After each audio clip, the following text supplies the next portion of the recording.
Hello, everyone. This is Mark in Northern New Jersey. Welcome you to day 96 of session 5 of the online 21 days Sahaja Yoga course. This is a class for all levels of people who are trying meditation. You can be an experienced person. You've been coming for the previous 95 days, or you could be coming tonight for the first time. Everyone is welcome. If you are new or you've missed some classes, all of these sessions are recorded on YouTube, so you can always watch them later and catch up on missed ones. Also at the end, we'll offer breakout rooms in the Zoom class, so you can always put in the chat, I would like to talk to somebody and understand this better. We also have additional support where you can work one-on-one with a Sahaja Yoga teacher, what we call a mentor. So we have all kinds of support for people who want to explore Sahaja Yoga. Our goal tonight, as it is every night, is to enter a state of complete mental silence. So when all the thoughts are out of the way, then our heart can express itself and our feeling of who we are, where we want to be, what we want to become, comes into our attention without all the distracting thoughts. So in today's program, we'll have a guided meditation that'll include a foot soak. So you have a few minutes to get your bowl ready. We'll also enjoy an excerpt of a talk by the founder of Sahaja Yoga, Shri Mataji Nirmala Devi, a live musical performance, and a second guided meditation. And for people who want to stay on after the conclusion of the main program, we'll also have a question and answer session with the two hosts of the program. So let me introduce the other host for tonight. It's Kerry. And where are you, Kerry? And tell us one or two things about yourself. Yes, I'm happy to join again. I've been here before, and I'm joining you from San Francisco Bay Area.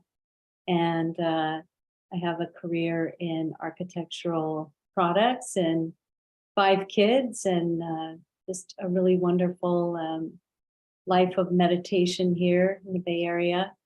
And yeah, that's it for me.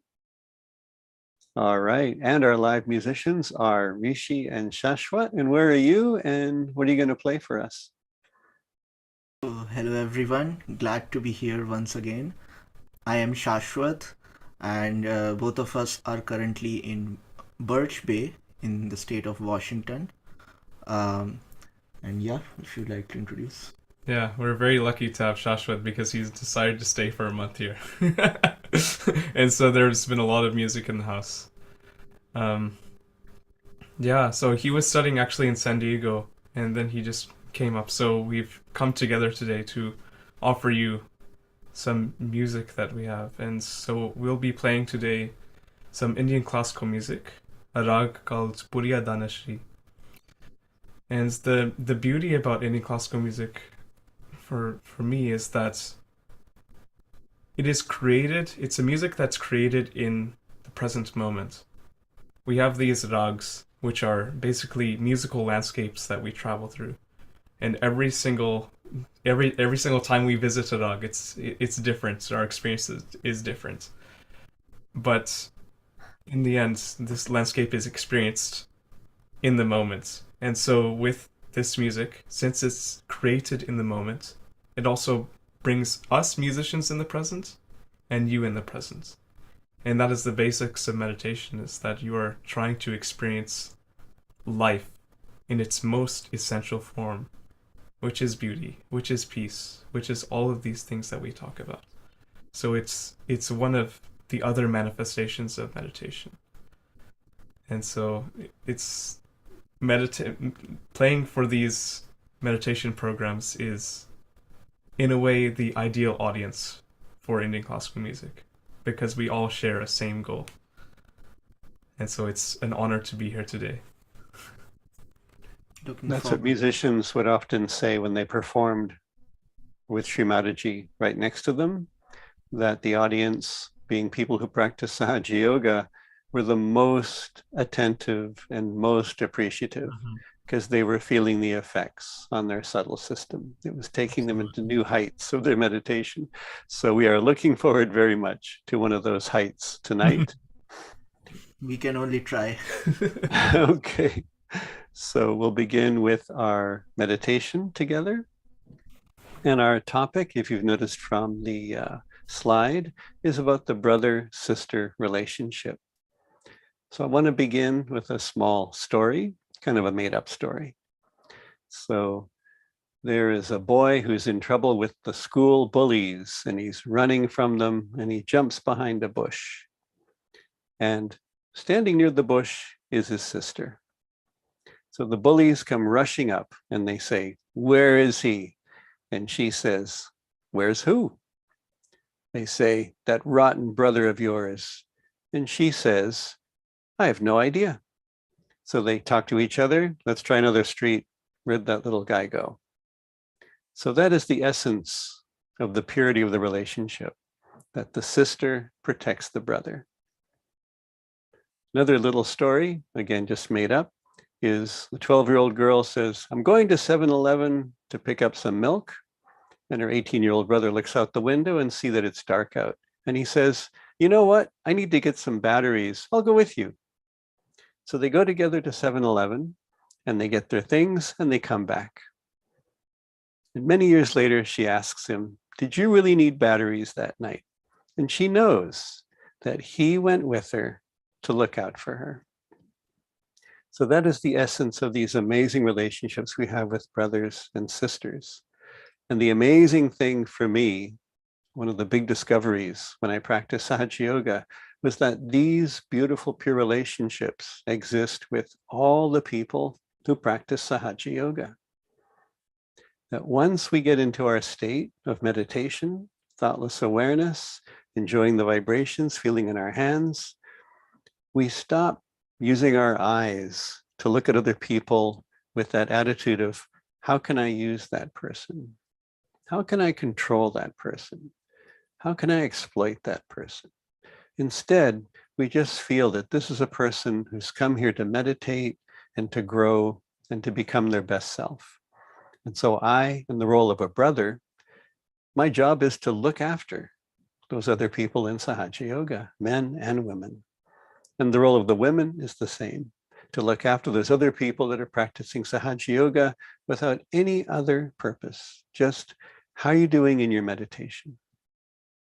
So we're going to explore this aspect of Sahaja Yoga and these relationships in this program.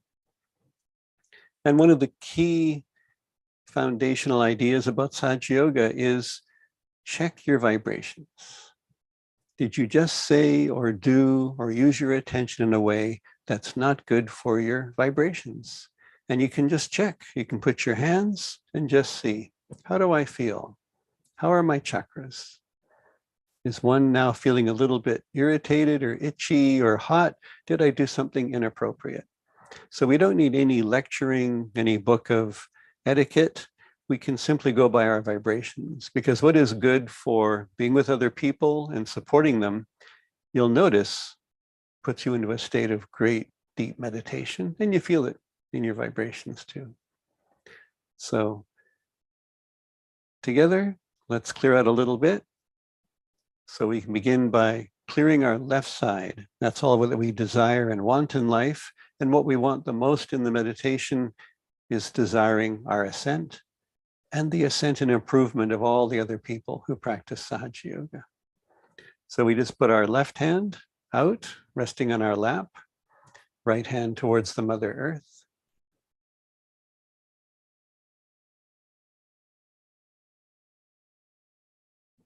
And we can look at the photograph, or we can close our eyes.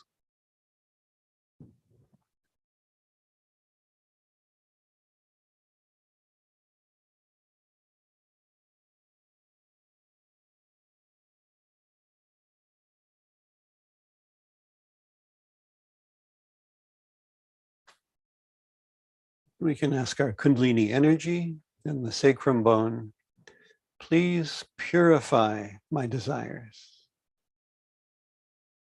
I only want what is the best for myself and for every other person.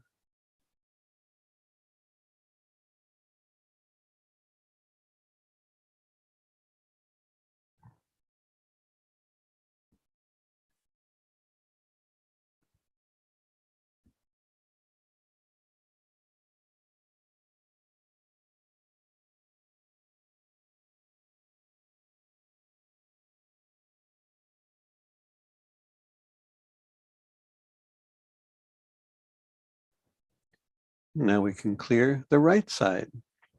So when it's in balance, it expresses our pure desire, the things that will really help us and help others through our actions. And when there's heat or tension, too much worrying and thinking and analysis on our right side, it can get hot. So let's clear the right side by resting the right hand on our lap and putting the left hand over our left shoulder, fingers up towards the sky.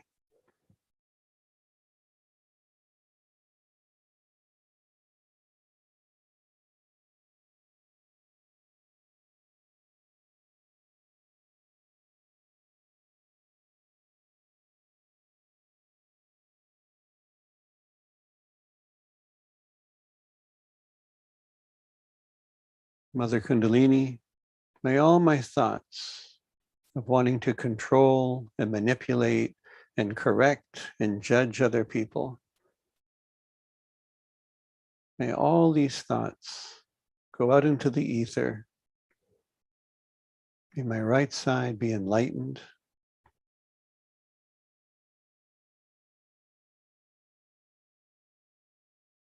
If I have thoughts, they're thoughts about how can I be kind? How can I be compassionate? How can I help this person?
We can rest our left hand on our lap.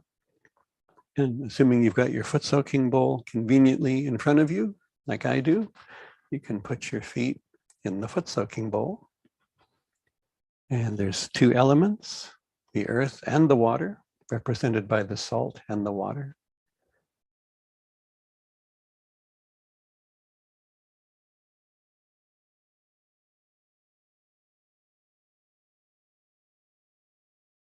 So our desire is any heaviness,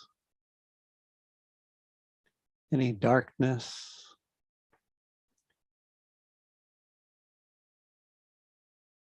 anything that we would like to just leave behind. It's like, where's all that baggage from the past? I left it behind. So let's allow some of that to go into the water this evening.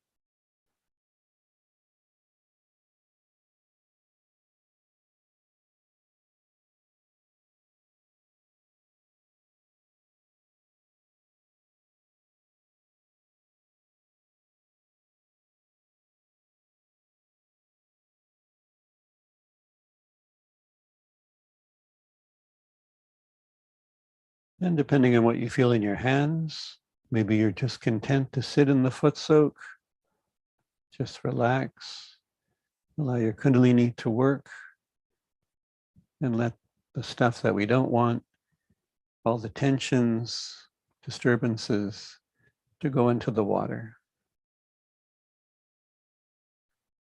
And sometimes we feel things in our hands, and so we can work on those as well.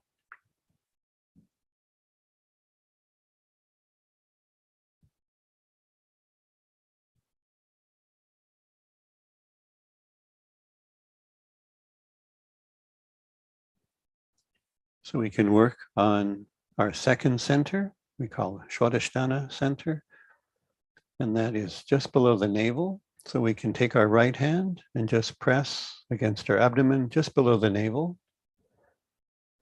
Our left hand is towards the photograph of Shri Mataji, and her photograph acts as a catalyst to help clear the chakras.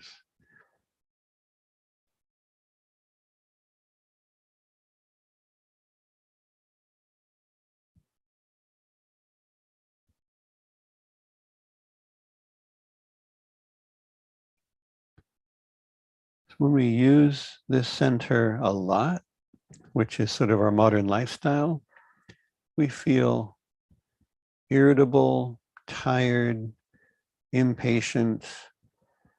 We feel drained. So now we're going to give some nourishment to this center. Let's invite our Kundalini to please replenish our Swadhisthana chakra.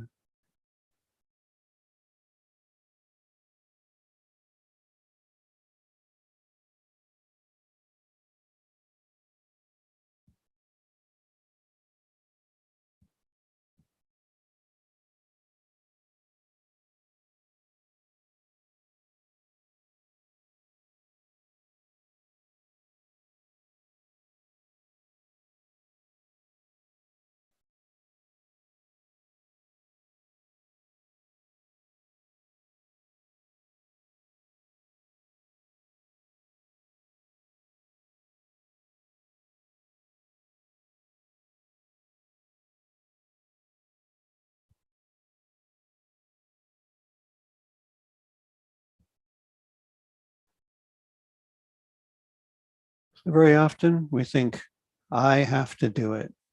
I have this responsibility. And it feels like a burden.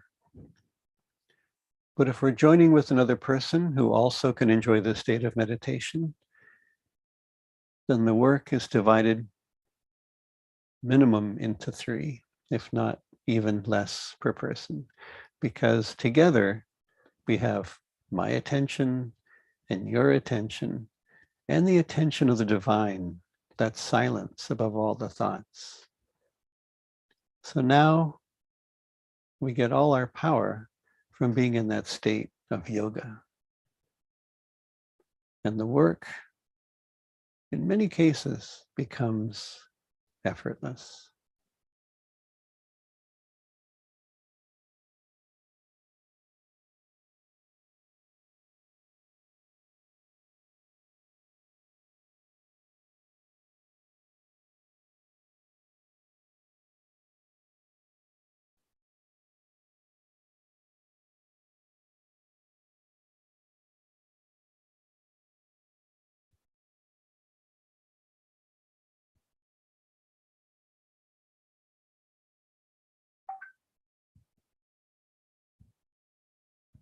Raise our hand very slightly and put our palm of our right hand on our navel. This is our 3rd center, Nabhi chakra.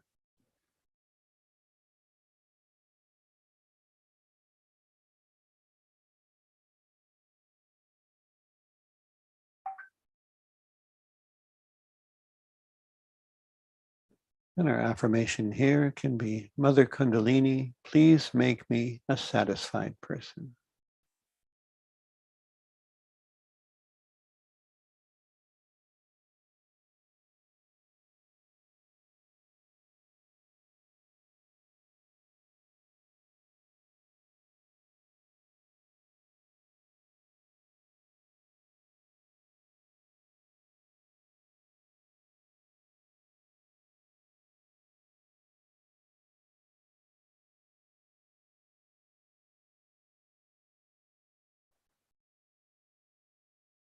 Now we can put our hand at the base of the throat. Attention on the 5th center, Vishuddhi chakra.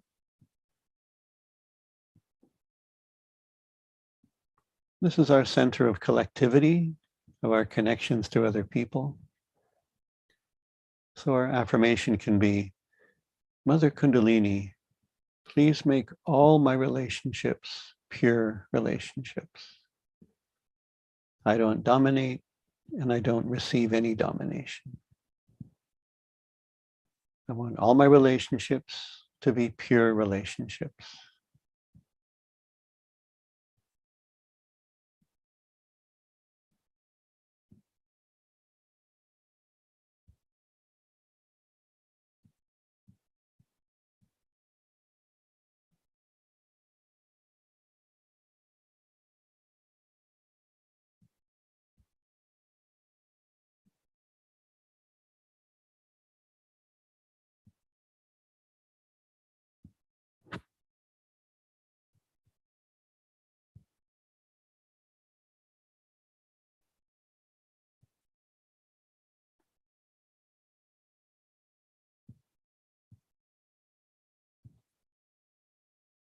So in preparation for the next part of our evening's program, we can rinse our feet off. We have our rinse water and a towel handy.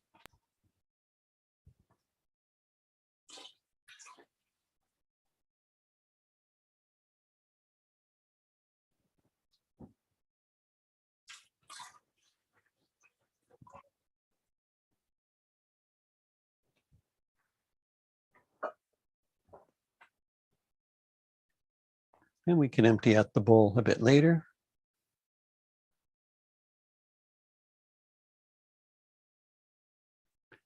So now we can see if our attention is at the top of our head and ask the question, am I thinking?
So we'll be enjoying music with Rishi and Shaswat. And before that, we're going to enjoy a story, a historical story that Shri Mataji loves to tell us about the power of the brother-sister relationship.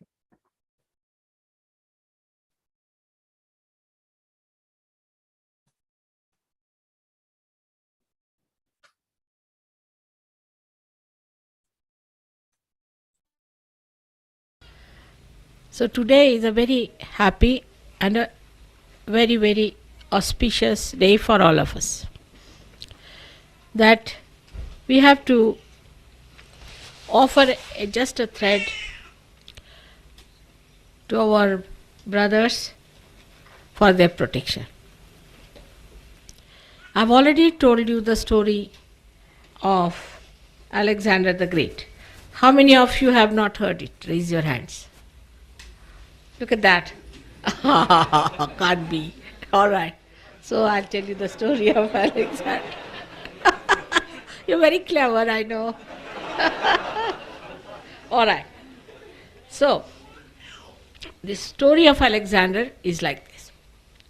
That Alexander the Great invaded India,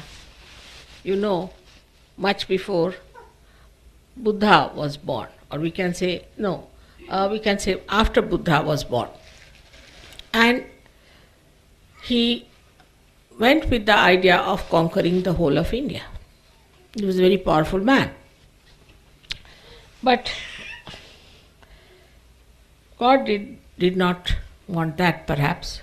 So he was once defeated, and one king called Puru arrested him. Alexander had married an Indian lady. And when he was under the arrest of this king, that was the day of this Raksha Bandhan, the same day. So, she was a clever lady. She put one thread like this in a small little plate and covered it nicely with some nice cloth and sent it to the king Puru in his court. When he took it to the court, somebody and gave it to him, he had to wear it because that was the day of Raksha Bandhan. And that day, anybody who sends you this thread, you become the brother. So Then he asked, who is my sister? So they said, she is the wife of Alexander. And he got really upset with it, because a sister's husband is something very great in India. So he rushed to the jail and he fell straight on his knees and begged of his pardon. He said, I'm sorry, sir. I didn't know you were the husband of my sister. He said, what? Yeah, you are. And I'm sorry. I'm very sorry for this thing, that I have changed you this way. I have put you here and behind the bars. This was very wrong on my part.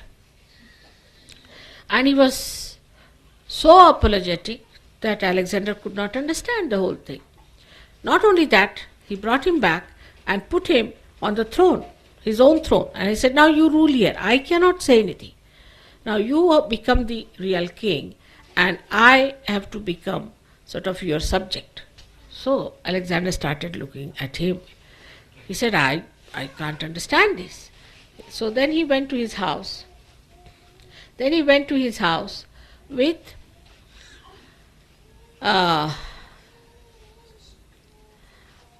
so many things that the king had given him. He gave jewelry, he gave saris, clothes for him, and all kinds of things, plus horses and elephants. And then when he reached home, he found that his wife was smiling behind the doors. He said, what's the matter?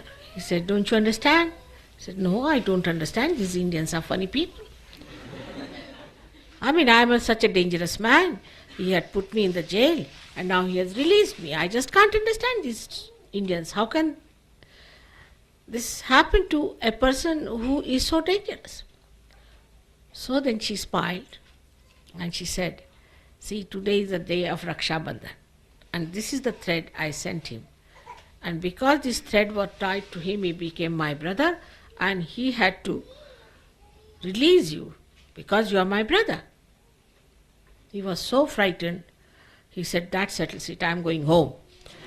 Because with these Indians who can leave a prisoner only on a thread, you can't manage. These people are very difficult. He could not understand. Somebody can translate it in Italian, because there are some Italian people here.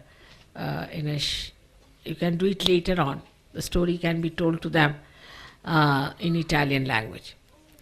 So this is what it is. It's so important that on this day, if this is tied on your wrist, then you become brothers and sisters. Now in Sahaja Yoga, brotherhood is the most important thing. That is the friendliness among ourselves. When you are very good brothers and sisters, first of all, your left Vishuddhi improves. This left Vishuddhi. You get this left Vishuddhi because we don't have proper brother and sister relationship. It's not that we should have our own sister, but any woman who is a Sahaja Yogini is your sister, except for your own wife. And this is the feeling. Unless and until we develop that pure feeling within ourselves, you cannot work out Sahaja Yoga. Sahaja Yoga cannot be worked out. I know it's rather difficult to digest, but it's a fact. You have to feel clean and pure within your heart. Now see, we are so many Sahaja Yogis together, live in ashrams. We have no problems.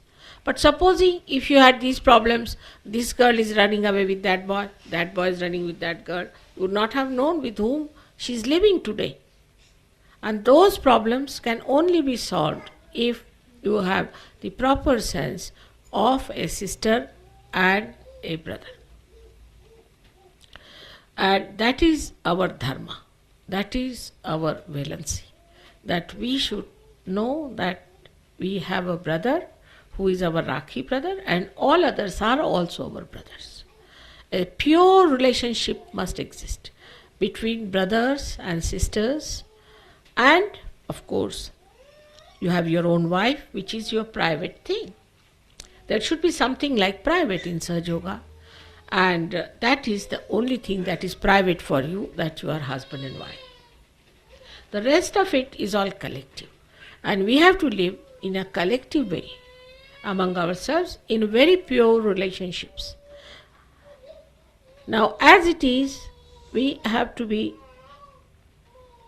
in a collective being. At the slightest provocation, people become non-collective.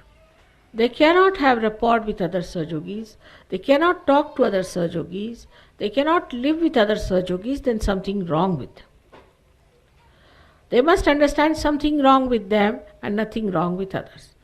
I know of a Sahajogi who came and told me, Mother, they are very unkind to me, they are very suspicious of me, they do this and do that. Nothing of the kind. It was his own mind that was working like that and giving him ideas against other Sahajogis. So never criticize your brothers and sisters. There's no need to criticize. If you have to criticize, criticize yourself. Best way is to criticize yourself and see for yourself what's wrong with you that you cannot fit into the collective. As you know, it's a tremendous task and so important today, so vital, that we all should establish Sahaja Yoga properly. Without Sahaja Yoga, do you see any other remedy, any other solution for today's chaos? We do not see any. Now what do we have to do? I don't say you must bring Himalayas here. Nor do I say that you must swim for 7 miles together. Nor do I say that you must take a plane which will take you round the world in one night. Nothing of the kind. These feats are not needed. A simple feat of rapport, of love being communicated to others. Just a simple thing it is the simplest. You see the children, how they are so simple, how they are so natural, that they immediately feel the love and immediately react to it. But we cannot. What is the reason? Why can't we react in that way? Why our attention is not on that point where we should react in such a manner that we should be absolutely congenial, enjoying each other's company? The reason is our attention is outside. And the attention is outside in the West, as you have seen, is on something wrong, because there is no brother and sisterly feeling. Supposing a brother and sister are walking, they won't look at each other, will they? Will they be watching each other? No. But the attention that goes outside all the time towards all kinds of funny things, because there's no pure relationship between them. Purity helps you to understand the beauty of a person. Otherwise, there's thought in between. Always a thought, if it's a dirty thought, of course, the purity is not there at all. But even other thoughts like possessiveness, of criticism, say, of repulsion, anything like that can kill the joy. So try to understand that there's something wrong with you. That's why you cannot get to the collective. We are one homogeneous, big, huge family. And for any mother, what is the greatest pleasure, which I have told you many times, is that to see her children enjoying each other, loving each other. And when I see all of you loving each other and pulling each other's legs and pinching everyone and enjoying each other's company, I really enjoy it. And when you shout at each other and also sometimes box each other, I like it. Because there's an expression of love in it. And that is what we have to learn, how to express ourselves. First, express yourself to your fellow being, that are your kith and kin, are Sahajogis. They are your brothers and they are your sisters.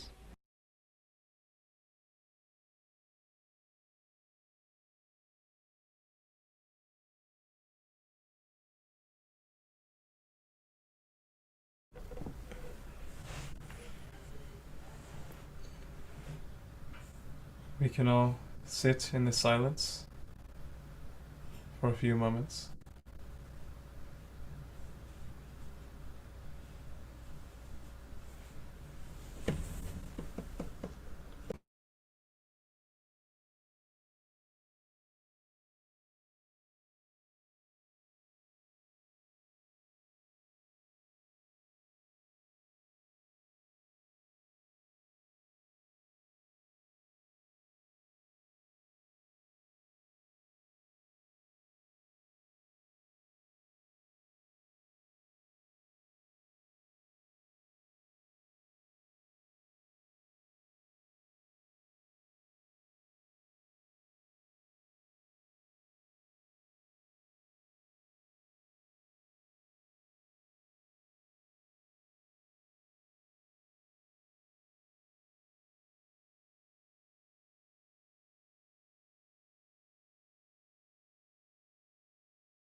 We can all put our hands on our hearts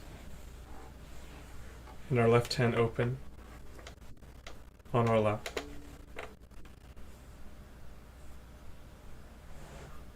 And just do this with one request to that force that creates this world, sows the seeds, and makes the tree grow. The Kundalini. We can say within ourselves, with complete sincerity and complete love, Mother, please open the gates of my heart.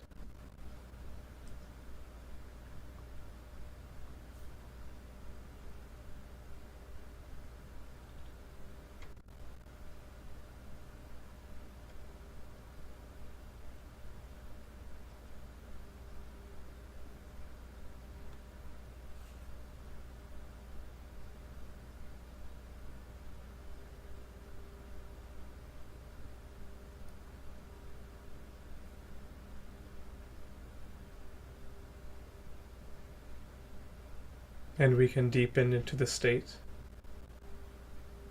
while listening to this music. Rag Puriya Dhanashri.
Sit in silence for a little bit longer. Just absorb the music that has transported us.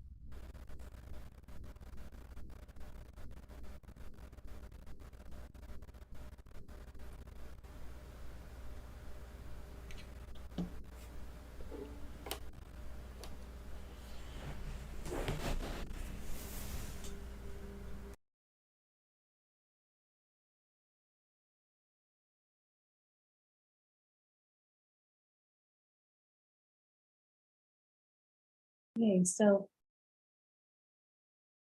at this point we are feeling that silence. We will just put our attention on a few of the centers and then we'll give some time for those chakras.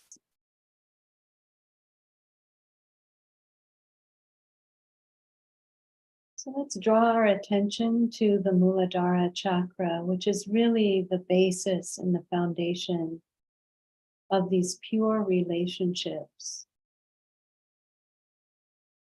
So just gently guide your attention at the base of the spine, around the hips and where we're seated.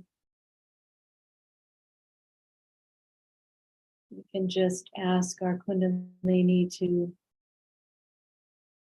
just bring that grace and those beautiful vibrations to enlighten the center.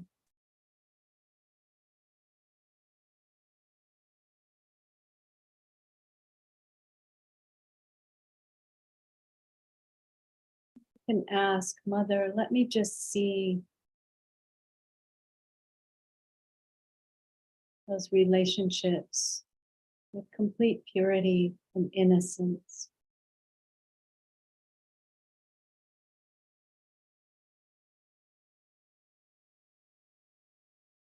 Just seeing our brothers and sisters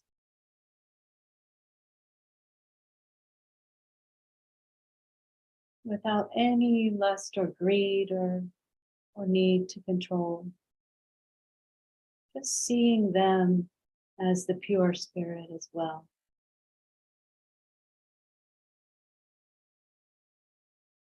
Just feel how our Kundalini is responding. Just feeling the coolness on our hands. We can then take our right hand and bring it to the third center, in the center of our solar plexus. We can just relax. Just feel the peace.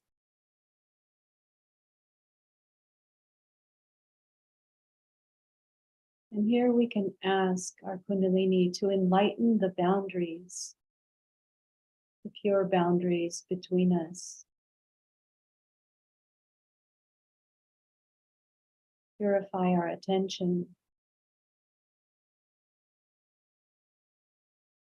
so that our relationships are about the well-being of the other. and ourselves.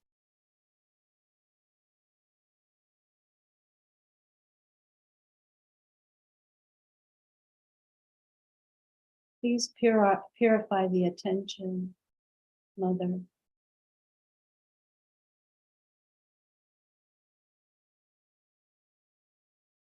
So that we don't just look at the outside, but we really see each other with that depth of understanding.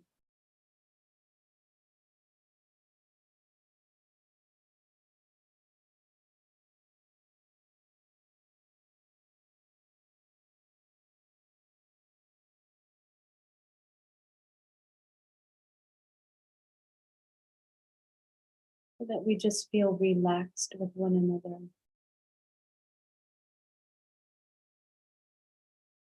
Now we can bring our right hand to the center heart. Let's take a deep breath and hold and exhale.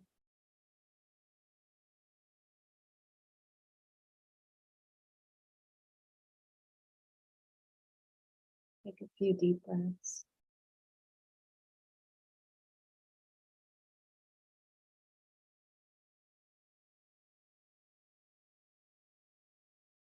And here we can ask for that sense of security that we feel when we have a brother or a sister who's looking out for us.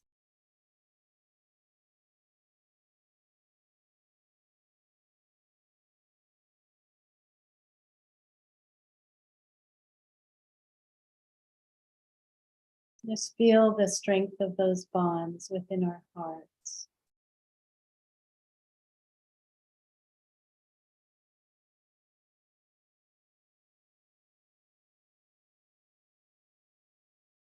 And we can ask, Mother, please let me also be a refuge.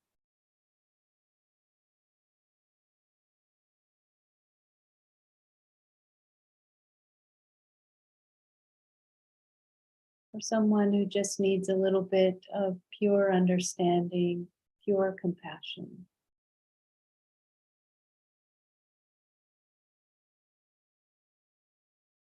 And let me feel that protection that this pure brother-sister relationship offers.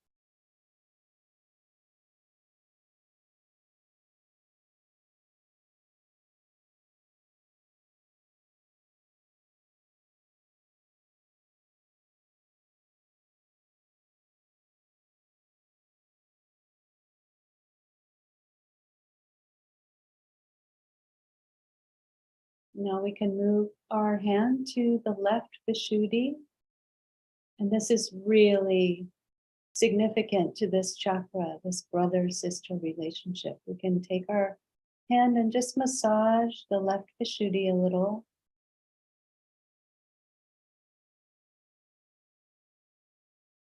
And just turn your head to the right so you get a good grip.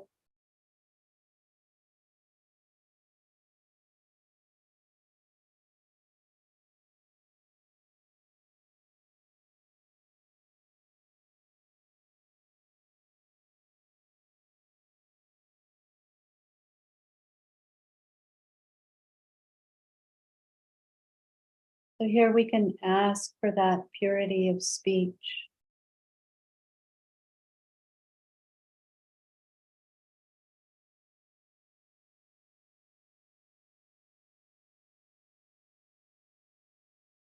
We can have the discretion to be able to speak the truth when it needs to be spoken, and to know when to be silent and just allow the pure desire to act.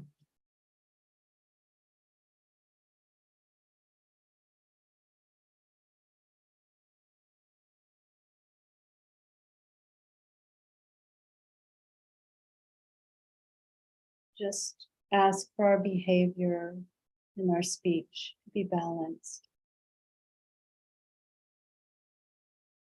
So we can face ourselves, we can face each other, and face the divine without any shame or guilt.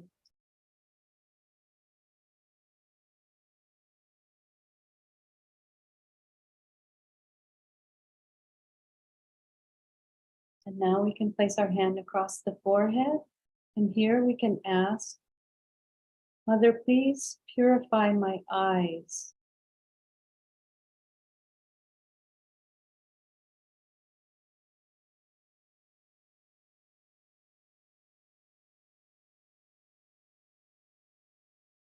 So my eyes are drawn to innocent things like children or nature or animals.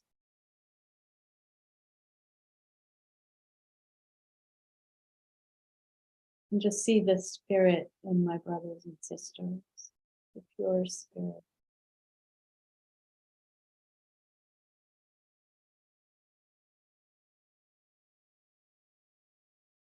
And then we can take our hand and place it on the last chakra, the seventh center.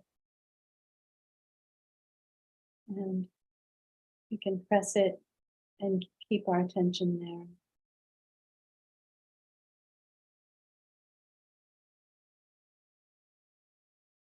And if you want, you can massage the seventh center clockwise as we do, just to ask Mother Kundalini to just open our Sahasrara.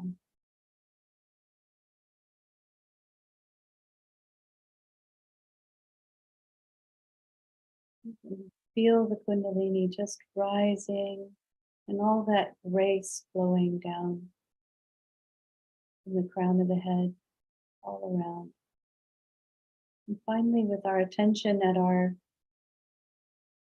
Sahasrara, just be above the crown of our head, we can just slowly bring our left hand down, take a breath.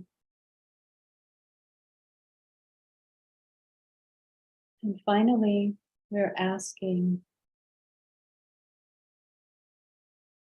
just to be in that divine presence.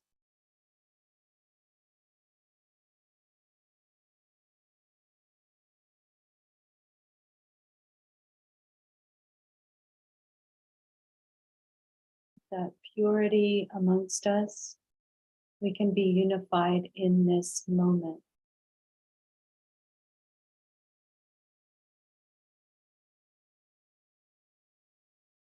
Everyone's attention collectively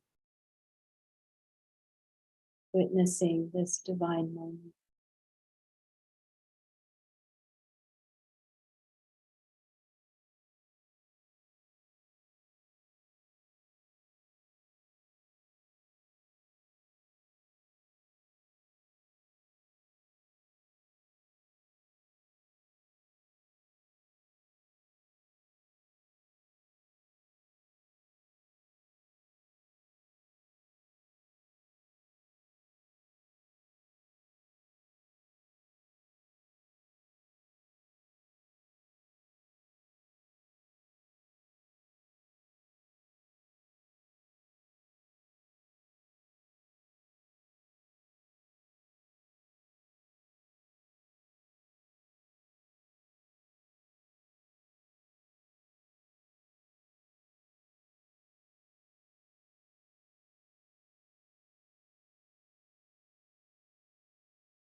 Just put our hand on our heart.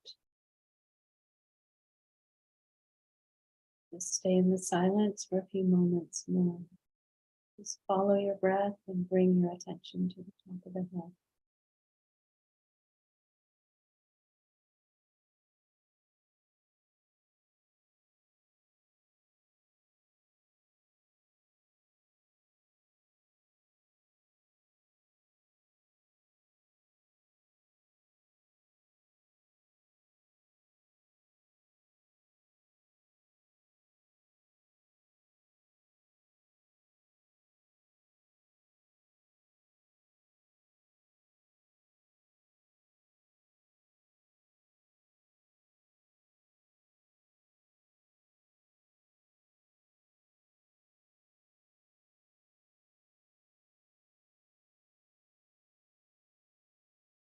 And we can slowly open our eyes without thinking.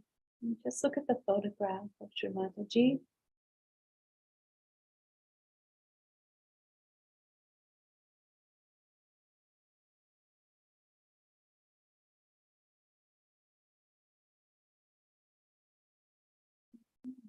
I hope you've enjoyed that. Let's go ahead and raise our Kundalini.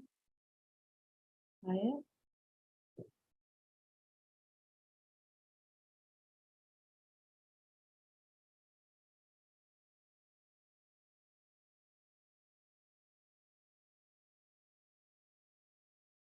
And a third time.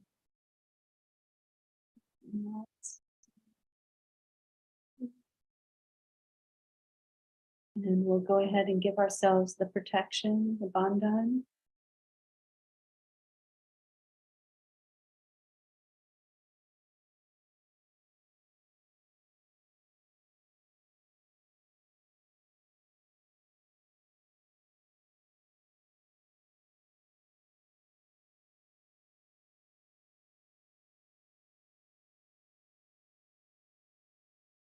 Breathe out. Very deep silence.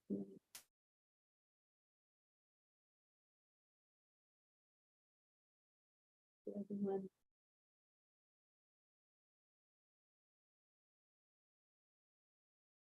Okay, so we're excited to announce that for intermediate people, we have the Sahaja Yoga seminar in Ridgefield Park, New Jersey. And it's right around the corner, the weekend of November 4th and 5th. There'll be a program on Saturday from 11 a.m. to 9 p.m., Sunday 9 a.m. to 3. So the location is near to New York City, and we hope you can join and go deeper into the treatments and do some workshops. There's a nominal registration fee, and you can find all of the registration details on the seminar website shown here. There's the URL, sahajaseminar.org.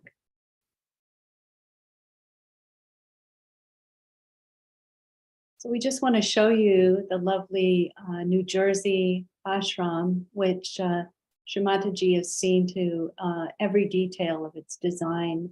And it just has tremendous vibrations, which will help facilitate your workshops and going deeper. So please do take a look at that if you can at all come and join that seminar. And then, of course, the course schedule is the same as usual. Joy of the Spirit, running from September 21st to November 7th, with the collective foot soaks in between the programs, daily. Same time, same Zoom link.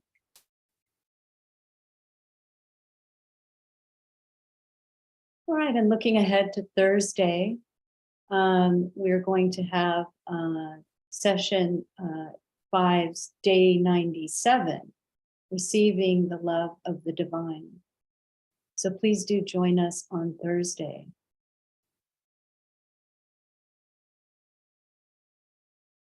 And as always, we have all the resources you need to continue in your Sahaj journey.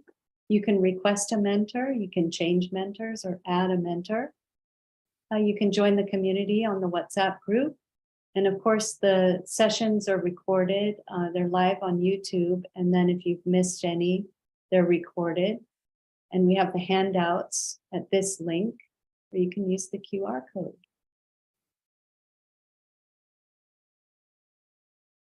Okay, and finally, that comes to the end of the regular program. So if you found that helpful, I hope, and you want to continue tonight, you have two choices. You can go into a breakout room now, just type in the chat. If you like some personal questions answered, or you just want some one-on-one time with a yogi, or you can stick around.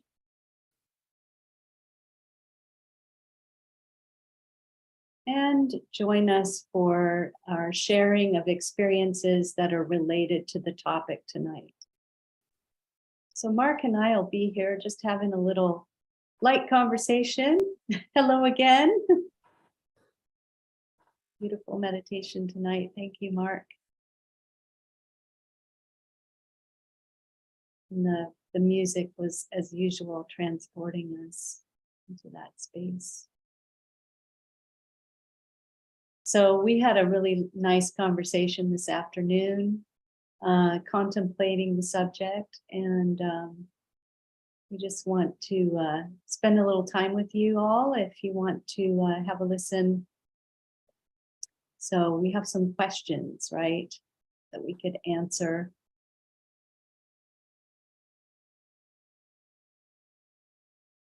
What have you got for us?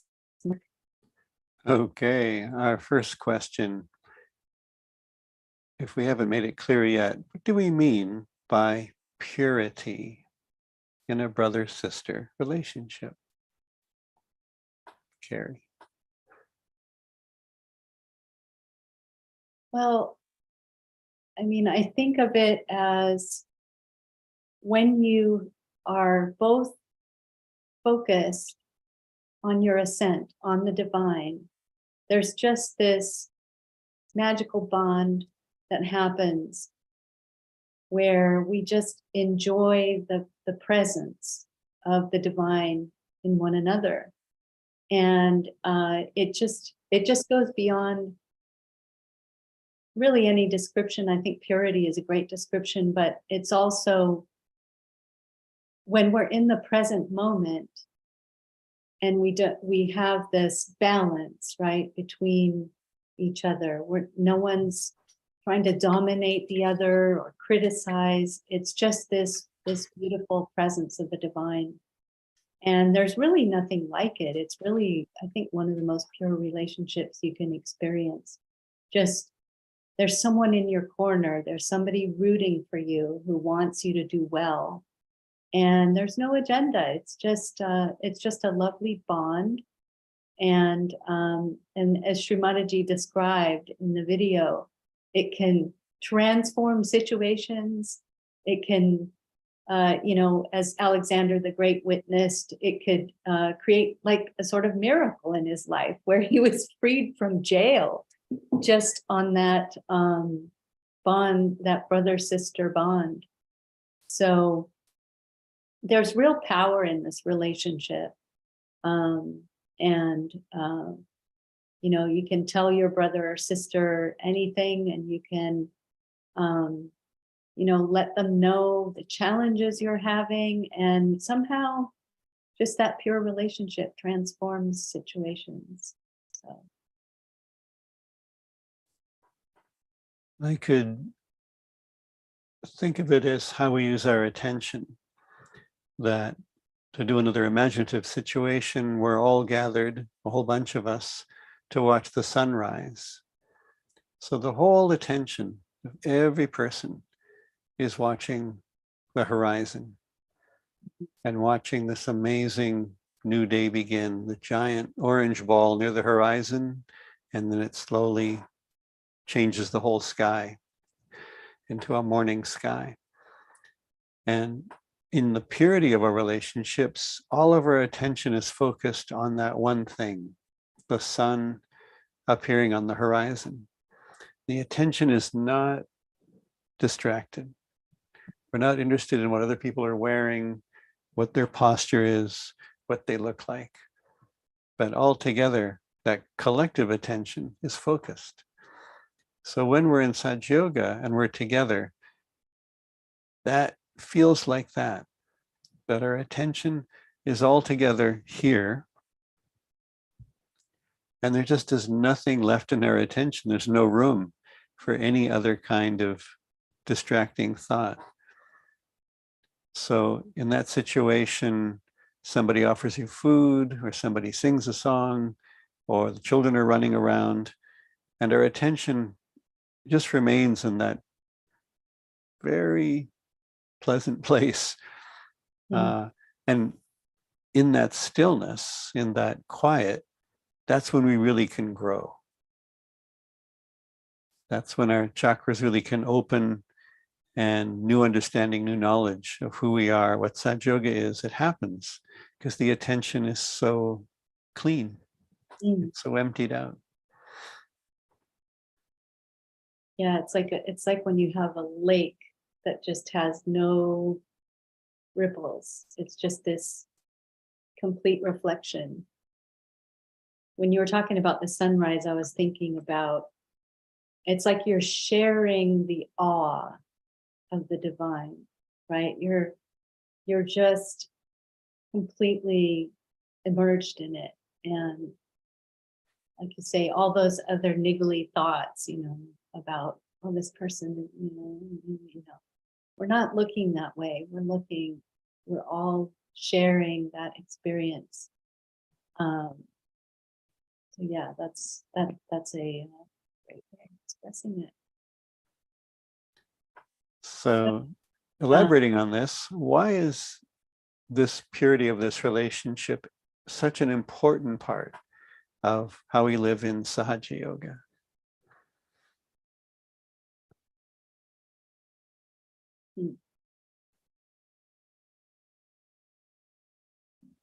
I'm reflecting on something that Shri Mataji has said often, that we can all, as seekers, have the urge to become a hermit, to go into the forest or to go up in the Himalayas and have this experience. But it really is a huge part of Sahaja Yoga that all the boats rise together. We all are ascending collectively. And it's really just it's part and parcel of Sahaja Yoga itself, because as you get your self-realization, you get this collective awareness, and human beings are really wired for connection anyway. Our nervous systems are completely interacting constantly with other human beings. And the quality of those relationships is really the quality of our yoga. The days of a single yogi, sitting on the mountaintop for years together, that's not the era we're living in. We're living in the era of peer-to-peer sharing. No other time in history have we been able to get self-realization and give to another person. So it's really just been to Sahaja Yoga. It's in the complete framework of it, in the DNA, if you will, that Shri Mataji created it so that we, Sahaja Yogis, would support each other in our growth, so that we don't feel alone in our seeking and isolated, so that we can really bring the best of who we are to one another. You might have a strength that I have a weakness in, and just together we really are able to ascend into that state. So I just think it's, not only is it important in Sahaj culture, it really is Sahaj culture. You can try to go it alone, but it really doesn't work so much. I mean, you go much further with your connections with each other, for sure. Not without challenges, but that's what we asked for anyway. We asked to overcome the difficulties. And reflecting on it, I can see that if we take the analogy of a plant, it needs steady, nourishing foundation so it can sprout and it can grow. And if there's some neglect or some nutrition missing in the soil, it's going to have a really hard time growing. So in a way, the foundation of the whole structure of building a society that nourishes and loves, and everyone is growing like a healthy plant together, the foundation of that is the purity of the relationships, that our attention can be on how am I growing? And if it does go to another person, how are they growing? Are they enjoying the meditation? How can I help them to enjoy this meditation more? Is there some way that I can listen to them, support them, reassure them? The relationships are very nourishing in that kind of society. So in that respect, Sahaja Yoga is sort of an oasis from this larger culture in which we're out to get something. And in Sahaja Yoga, it's to give something, and that the attention is inward. So we're not so focused on what is out there, but on how do I feel? Is this working? And the person in front of us, if they're in a very pure state, they act just like a mirror, that we actually can feel our own being better in their presence. That, like looking into the eyes of a small child, often I feel the depths of my own self. It's like, where am I at? How am I doing? Because that gaze is so innocent. It's so powerful. The child sees right to your core. And if we develop that same kind of attention on each other, then that's our pure relationships. Doesn't matter what age we are, what our relationships are in terms of, is that an older sister, a younger sister? But we are all the time supporting each other in that sort of inward growth and then growing together. Right. Absolutely. And the thing about the purity, the word, I was just kind of reflecting on the fact that with a pure relationship, there's a lot of freedom because there's no competition and there's no agenda. So imagine you can express a lot better. You don't have to have a persona with someone that you have that familial relationship with, right? There's no persona. It was just like what you were saying with the child. They see right through. So the masks that we wear for work or whatnot,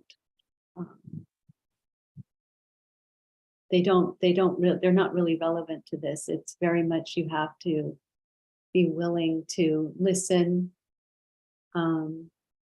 express.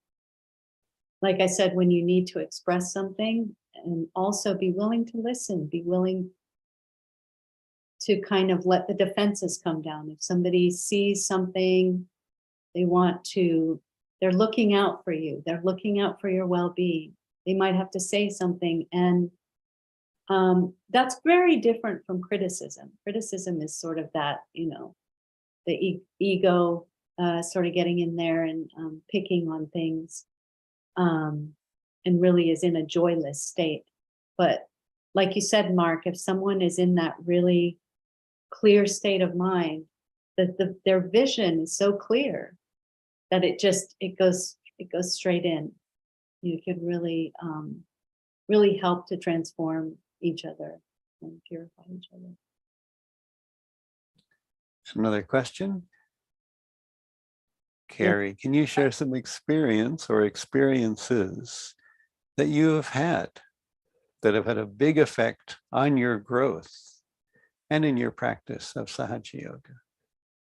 Oh, yes. Yes, indeed. There's so many to list, but I can say right off the bat, when I walked into a Sahaja Yoga meeting in London, I just felt like, it just felt like a relief, like a warm hug, like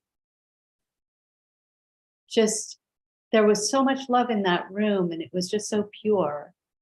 And brothers and sisters, really it felt like that, because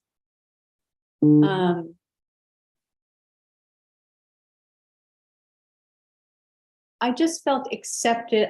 It wasn't like anyone was assessing me, sizing me up, trying to see how much money I make or what I do for a living, or am I a student? Am I this? You know, just really, just so sincere, the communication and the relationships, and just watching people amongst one another. It was really palpable that there was something different about these relationships and the purity of those relationships. Really striking to me right off, right from the get-go. And then I think the ability for a yogi to see when you're feeling like really good and chill and thoughtless, and when you're having a challenge, and being able to just express it very, very openly and very clearly. Sometimes even our personality defects, you get to see yourself, and you get to see others very clearly. And I think there's a time and a place where, I give you an example this afternoon. One thing I really struggle with, even now, even to this day, but I think I'm getting better. I'm not sure. Maybe someone will say, no, you still do that, Kerry. But I have a sister in Sahaja Yoga that I've known for about 40 years. And, she said, ever since I've known you, Kerry, sometimes when we're having a discussion, or even you do it to other people too, it's like, so much about so many things, and sometimes it doesn't feel good to the other person. It's like a kind of know-it-all thing. And she said, I think it's due to your insecurity. And when she said that, it was just like, boom, it was like the truth of that was so clear. It was like, yeah, that's right. It's definitely something that happens when I'm feeling insecure. And just my heart felt really relaxed, because I was like, that's really a heart thing that's happening. And someone has known me for a long time and just, noticed it. But the way she framed it was so sweet. It was like, everybody has these insecurities, and then they express themselves in different ways. It just felt reassuring to me. It didn't feel like a criticism. It just felt like, hey, look at this objectively, the way I'm seeing it. And so that's just one example of, a way of transforming. And, we're all going to experience transformation and things that come up that change within us because of a brother or sister's love. Or maybe they persist, but having someone looking out for you in that way, just as much as they look out for you in, carrying your things, or like you said, going to the store with someone when it's dark outside and you're concerned for their safety.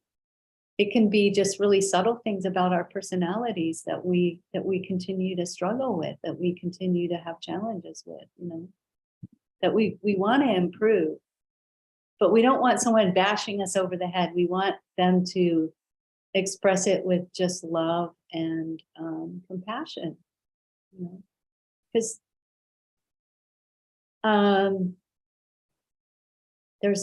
there was a quote I was thinking of by Feynman, the physicist, who said, it's really important that we not fool ourselves because we are the easiest one to fool. You know, somebody looking at us from the outside can really see and see with compassion. You know, there's somebody here, I hope she doesn't mind. I just want to say this, Mark. There's somebody in the chat who has said some really deep things that I hope she doesn't mind my sharing. That I notice after meditation, I'm thoughtless, and then an aggressive thought comes in from a past experience.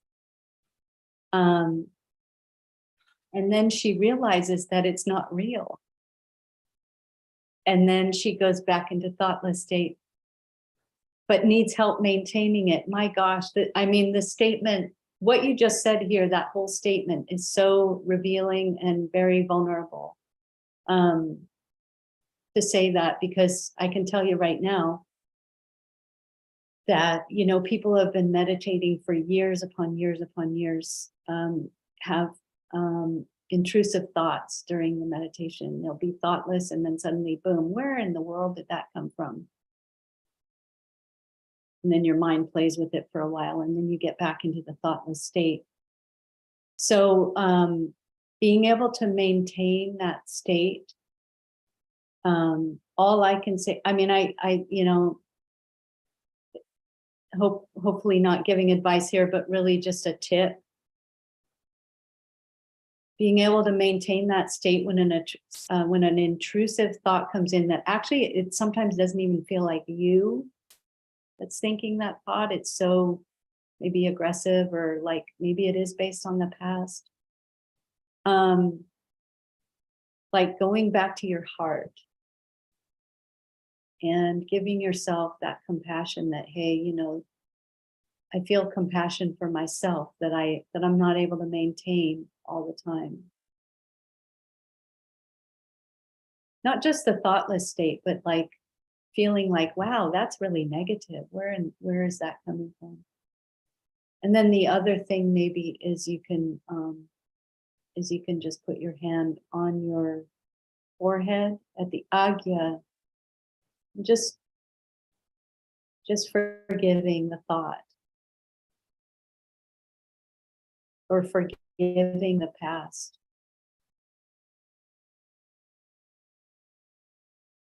And so I hope that helps. And Mark, how about you? Let's hear it. Like, how about a transformative experience that came out of that brother-sister relationship, or something you remember in Sahaja Yoga? The experience I had with what we call sisters, or women who are practicing Sahaja Yoga, happened in my first few years, that were just part of Sahaja Yoga culture, which is there's nothing to pull you away from yourself. There's nothing to make me start thinking when I'm in the presence of Sahaja Yogis, that everything is looked after. I don't need to worry about anything. I feel absolutely secure. And then in those moments when a woman who's practicing Sahaja Yoga expresses the purity of the relationship, either in the most gentle nudge imaginable to move me out of some old conditioning, an old pattern of thinking, and in a way that seems so inconsequential, but is a huge catalyst for me to let go of some lead weights that I've been dragging around. So amazing experiences. Or a sister who just acknowledges me as lovable, as a person who is worthy of kindness, and something that I just did not know what that was until I was in the presence of other Sahaja Yogis, and especially that a sister, a woman, would just accept me, that you're here and you're like my brother. Mm-hmm. And nothing needs to really be said or done, but feeling so comfortable, so welcome. And then in that state, able to grow, that I'm not being pulled out of my awareness of myself, the state of my inner self, by anything that's happening outside, but just always in a state of being comforted and, you are here and that's just fine. So there's those rare moments in which I can feel that something really big has changed in me. But for me, mostly it's cumulative. It's just a series of encounters with people where you sit down, you're talking for an hour, talking for 2 hours. Maybe I don't even remember quite what we talked about, but somehow I knew that my understanding of myself, my understanding of reality has expanded. And that because it was the three of us, the brother, the sister, and me, and that divine attention, Right. Things moved, things changed. There was some kind of evolutionary shift in, oh, so that's why that happened. Mm-hmm. Oh, so that had to happen so that I would be stronger. So I would be more compassionate. I'd become a more loving person because I went through that situation.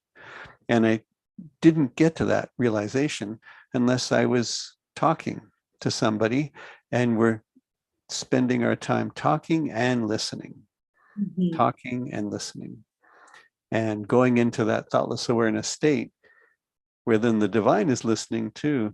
And then if there is some new insight, the quietness that's being created allows that insight to come into our attention. And the level of appreciation is overwhelming. It's like you simply run out of words when you appreciate talking to a brother or a sister who has allowed you to reflect and discover something new about yourself.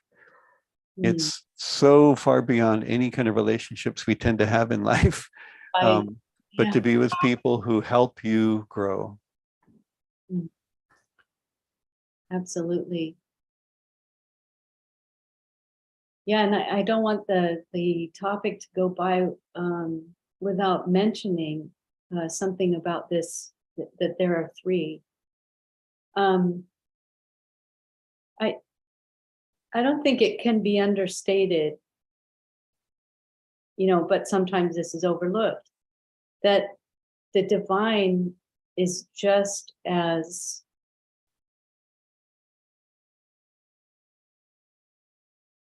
present, and in, like Shri Mataji had said, that there's a joy about these relationships coming from this divine presence. Like you can feel, if we really put our attention on it, even in just this moment right now, this amazing moment, that the presence of the divine is right here, right now, having this joy of all of us being together. Like there's something really incredible and magical that happens in relationships that is very unique and very different. There's your direct connection, but then there's something extra that's happening when we have these pure relationships, when we have this connection, when we have this moment of pure understanding of what the other person is expressing to us, of their innermost self, something that we recognize in ourselves too. And I think when that little thing, when that happens, it's like the presence of the divine is right there.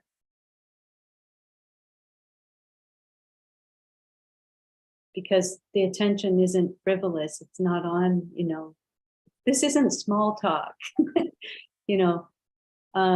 or people pleasing or anything like that. This is like this really incredible connection that happens, between brothers and sisters and brothers and sisters. But really we are definitely healing something in the society that's deeply wounded.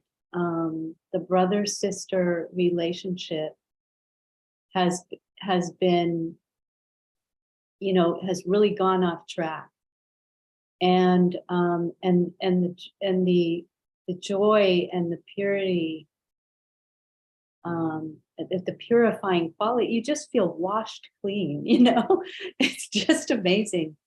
Because you were just mentioning, like, just having someone just accept you for who you are, and giving you that unconditional. We say that word often, right? Unconditional love. We hear it a lot, but it really is that. It really can be experienced, and it's really up to us, as Sahaja yogis, as realized souls, to not only, create that within ourselves, amongst each other, but to think of the wider society that will benefit from this as a path forward, away from that. We've all heard like this battle of the sexes and all this stuff, that's been going on, since, the 70s or before or whatever. It really hasn't gotten us to the place of joy with one another. It's like, we don't have to have adversarial relationships amongst us. We can have this really amazing brother-sister relationship. And I count you as one of them, Mark. It's just been terrific. So I think that can close the conversation for tonight. If anybody wants to say anything in the chat, or even mention any, if you want to say something. But it's just been a terrific evening. And I thought it was going to be a hard topic when Linda first said, "Hey, you want to do this program?" And I thought, "Oh, do I struggle with that?" Just trying to figure out, how to present it. And I think it's just been beautiful. So, thanks. All right, and with that, if there's, hello, there's Sylvia. I see Sylvia's camera came on, a few other people. Hello, nice to see people turning on their cameras. Hi, Sylvia. All right, well, and there's Linda. Thank you so much, Linda. I feel really happy that that we got to explore this topic. Great, it was wonderful. Really played out beautifully. Thank you so much. And thank you to the musicians, and thank you to all the technical folks who are working in the background to do the program. And just we can all just bow in gratitude to Shri Mataji for bringing us together and bringing us these beautiful relationships. For